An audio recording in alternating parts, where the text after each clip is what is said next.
नमस्कार। आज हम बात करने वाले हैं 19वीं सदी के भारत की, एक ऐसे दौर की जब हमारा समाज मानो एक गहरी नींद से जाग रहा था। ये दौर था एक बहुत बड़ी वैचारिक क्रांति का, जिसे हम एक महान जागरण भी कह सकते हैं।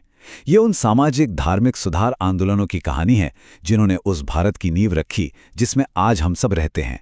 तो चलिए इस दिलचस्प सफर को शुरू करते हैं। लेकिन आगे बढ़ने से पहले एक सवाल पर सोचते हैं। क्या सच में एक आइडिया में इतनी ताकत हो सकती है कि वो सदियों पुरानी परंपराओं को और पूरे समाज के सोचने का तरीका बदल दे? यही सवाल इस पूरी चर्चा का केंद्र है, क्योंकि हम देखेंगे कि कैसे कुछ हिम्मत वाले लोगों ने सिर्फ अपने विचारों के दम पर एक पूरे युग को चुनौती दे दी। जरा स्क्रीन पर देखिए। एक तरफ 19वीं सदी की वो कड़वी सच्चाई है, सती प्रथा, बाल विवाह, विधवाओं पर होने वाले अत्याचार, जिनके बारे में आज सोचना भी मुश्किल लगता है। और दूसरी तरफ हैं आज के हमारे अधिकार, जो हमें कितने स्वाभाविक लगते हैं ना। पर ये बदलाव ये रातों रात नहीं हुआ। ये एक बहुत लंबी और मुश्किल लड़ाई का नतीजा है, जिसने हमारे समाज की आज की तस्वीर बनाई है। तो सवाल ये उठता है कि आखिर इस नई सुबह की इन सुधारों की जरूरत पड़ी ही क्यों? ऐसी कौन सी वजहें थीं जिन्होंने भारत को अपने ही अंदर झांकने पर, खुद से सवाल करने पर मजबूर कर दिया? देखिए, इसके पीछे कई बड़ी वजहें थीं।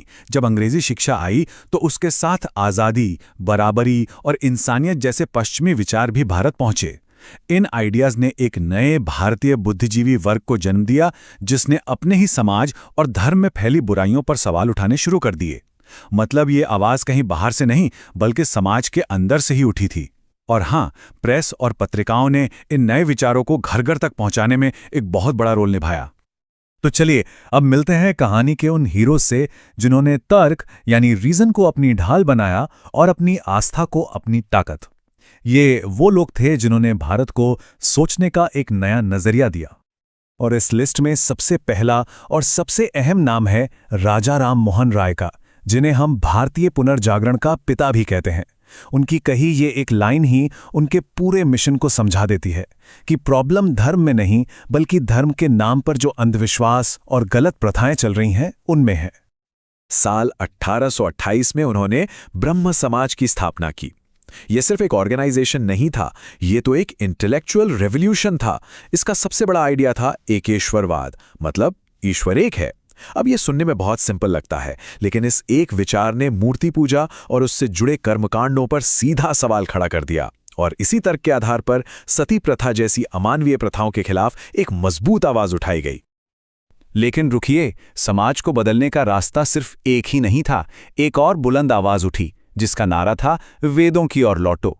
ये एक बिल्कुल अलग नजरिया था, जो प्रेरणा के लिए पश्चिम की तरफ नहीं, बल्कि भारत के हजारों साल पुराने ज्ञान और ग्रंथों की ओर देख रहा था।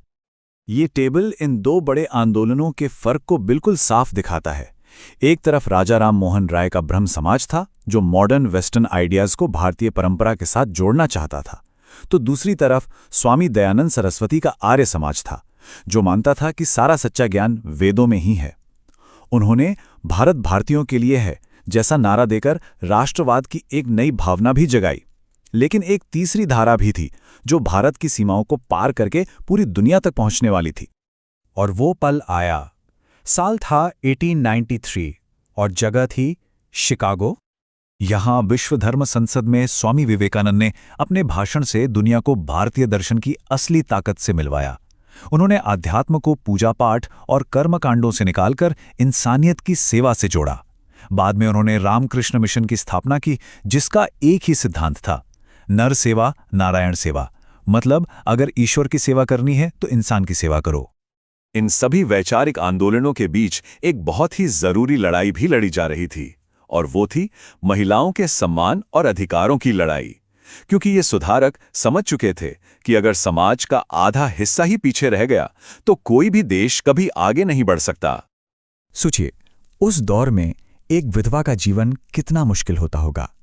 दोबारा शादी के बारे में तो कोई सोच भी नहीं सकता था, उसे पाप माना जाता था। तब ईश्वर चंद्र विद्यासागर जैसे सुधारकों ने पुराने ग्रंथों का ही हवाला देकर यह साबित किया कि विधवा पुनर्विवाह शास्त्रों के खिलाफ नहीं है। उनके सालों के संघर्ष के बाद आखिरकार 1856 में सरकार को विधवा पुनर्विवाह कानून पास करना पड़ा। ये एक बहुत बड़ी सामाजिक जीत थी। लेकिन लड़ाई सिर्फ पुनर्विवाह तक ही सीमित नहीं थी। असली आजादी और सम्मान का रास्ता तो शिक्षा से होकर गुजरता है। तो अगला मिशन था महिलाओं की शिक्षा। और इस मिशन को हकीकत में बदलने के लिए एक ऐतिहासिक साल आया, 1906। जी हाँ, इसी साल धोंडो केशव कर्वे ने भारत की पहली महिला यूनिवर्सिटी की स्थापना की। जरा सोचिए, एक ऐसे समय में जब लड़कियों को स्कूल भेजना बड़ी बात थी, उनके लिए पूरी की पूरी एक यूनिवर्सिटी खोल देना कितना बड़ा और क्रांतिकारी कदम रहा होगा। इसने लाखों लड़कियों के सपनों को पंख दे दिए। ये जो सुधार की आग थी ना, ये सिर्फ हिंदू समाज या कुछ बड़े शहरों तक ही सीमित नहीं रही। न्याय और बराबरी की ये चाहत एक लहर की तरह पूरे भारत में फैली और इसने हर धर्म, हर जाति और हर समुदाय को अपनी रोशनी में ले लिया। जैसे मुस्लिम समाज में सर सैयद अहमद खान ने अलीगढ़ आंदोलन के जरिए मॉडर्न एजुकेशन और साइंटिफिक सोच पर जोर दिया। दक्षिण भारत में श्री नारायण गुरु ने एक जाति, एक धर्म, एक ईश्वर का नारा देकर जातिवाद की जड़ों पर हमला किया। वहीं पारसी समुदाय में बहरामजी मालाबारी जैसे लोगों ने बाल विवाह के खिलाफ कानून बनाने के लिए एक लंबा अभियान चलाया। इन सभी आंदोलनों की सबसे बड़ी कामयाबी क्या थी? वो ये थी कि ये सिर्फ भाषणों और किताबों तक ही सीमित नहीं रहे।